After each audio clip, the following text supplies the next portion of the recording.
Editor's note: the opinions in this article are the author's, as published by our content partner, and do not necessarily represent the views of MSN or Microsoft. The U.S. Court of Appeals for the Ninth Circuit has just upheld a nationwide temporary injunction on President Trump's executive order relating to refugees and visas from certain countries. I think the court's opinion is weak in most respects, but I will address one of the most interesting and potentially far-reaching aspects. Generally, the president has vast discretion in issuing visas. One of the major arguments against the executive order is that while in principle a president can limit immigration from the 7 affected countries, it would be unconstitutional for President Trump in particular to do so, because in his case the action is motivated by impermissible religious bias. The central exhibit for this argument is his campaign statements about a Muslim ban.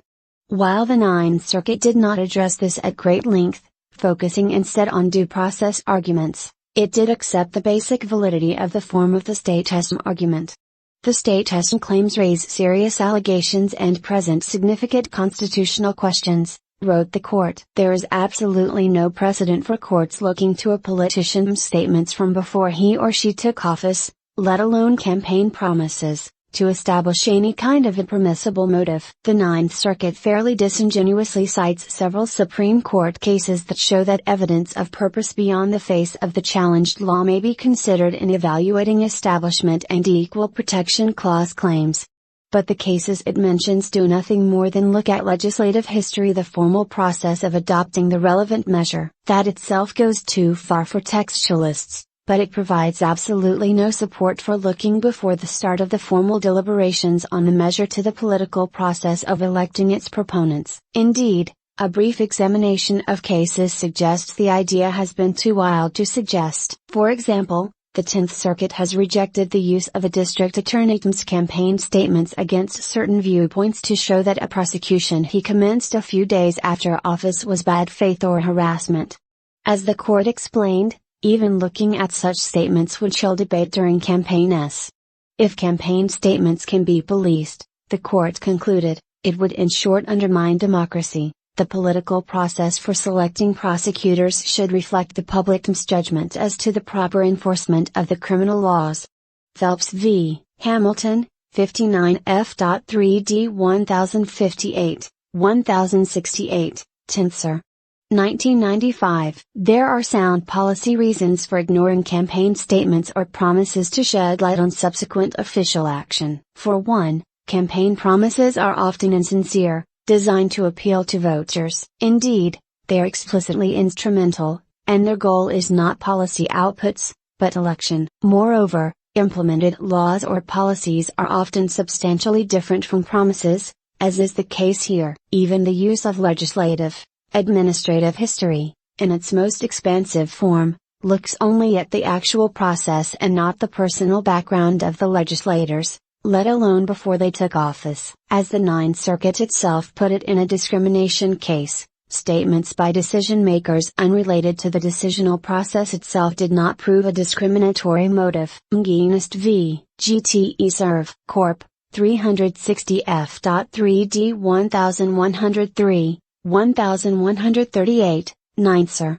2004. The Ninth Circuit's ruling Thursday throws open a huge door to examinations of the entire lives of political officials whose motives may be relevant to legal questions. This introduces more uncertainty and judicial power into legal interpretation than even the most robust use of legislative, administrative history. Without a clear cutoff at assumption of office, attacks on statutes will become deep dives into politicians' histories. More broadly, constitutional structure supports examining only executive statements to interpret executive action. When Trump made his most controversial statements, he was private citizen. He had not sworn to uphold the Constitution, or to take care that the laws be faithfully executed. He was, in this sense, a legally differently obligated person. His policies and their relation to the Constitution would presumably be affected by his oath. That is why the Constitution requires it. Moreover, The Constitution's oft-forgotten opinion clause supports disregarding pre-inauguration statements. The Constitution puts at the President's service the officials of the administration and requires they advise him as asked. What it means here is that the President must be seen as the unitary head of the executive branch and the pinnacle of a process of executive decision-making. That process is the only constitutionally recognized executive process. A candidate's possible plans or promises are not part of the process. The opinion clause also suggests the President cannot be bound by the oral statements of federal officials,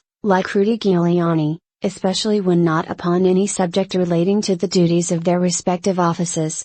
By accepting the use of pre-election statements to impeach and limit executive policy, the Ninth Circuit is taking a dangerous step. The statist argument is in essence that Trump is a bigot, and thus his winning presidential campaign in fact impeaches him from exercising key constitutional and statutory powers, such as administering the immigration laws. This would mean that Trump is automatically disbarred, from the moment of his inauguration, of exercising certain presidential powers, not because of his actions as president, but because of who he is, that is, how he won the presidency. At oral argument, the judges asked if Trump could ban travel from all majority Muslim countries. The question should be reversed. If the plaintiffs cast Trump's views of immigration as impermissible, by this reasoning he cannot take the otherwise clearly legal action of restricting immigration from any of the world's 50-odd majority Muslim countries. This would mean that immigration system is created by Congress, which depends on broad executive discretion, will have essentially been destroyed. Immigration authorities arrested hundreds of undocumented immigrants in at least a half-dozen states this week in a series of raids that marked the first large-scale enforcement of President Trump's January 26 order to crack down on the estimated 11 million immigrants living here illegally. The raids,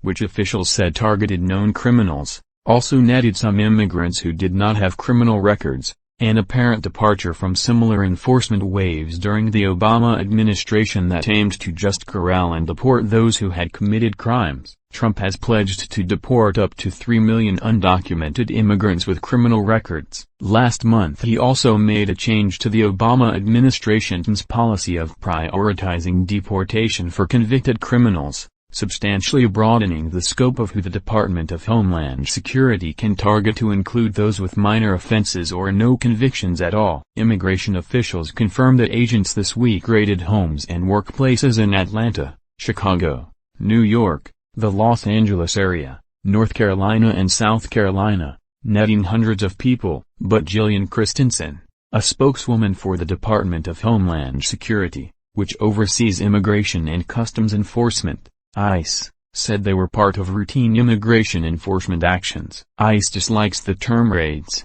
and prefers to say authorities are conducting targeted enforcement actions. Christensen said the raids, which began Monday and ended Friday at noon, found undocumented immigrants from a dozen Latin American countries.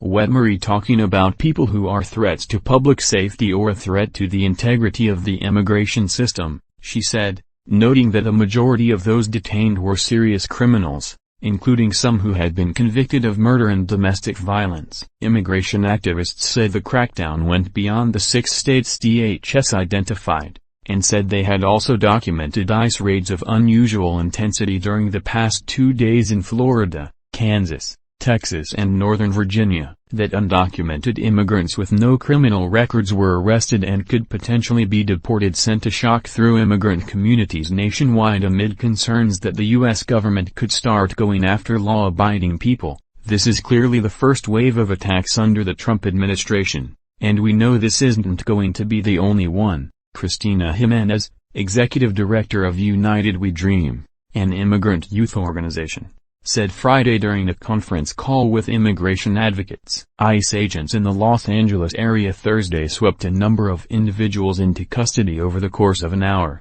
seizing them from their homes and on their way to work in daytime operations, activists said. David Marin, ICE's field director in the Los Angeles area, said in a conference call with reporters Friday that 75% of the approximately 160 people detained in the operation this week had felony convictions. The rest had misdemeanors or were in the United States illegally. Officials said Friday night that 37 of those detained in Los Angeles has been deported to Mexico. Dangerous criminals who should be deported are being released into our communities, Marin said. A video that circulated on social media Friday appeared to show ICE agents detaining people in an Austin shopping center parking lot. Immigration advocates also reported roadway checkpoints, where ICE appeared to be targeting immigrants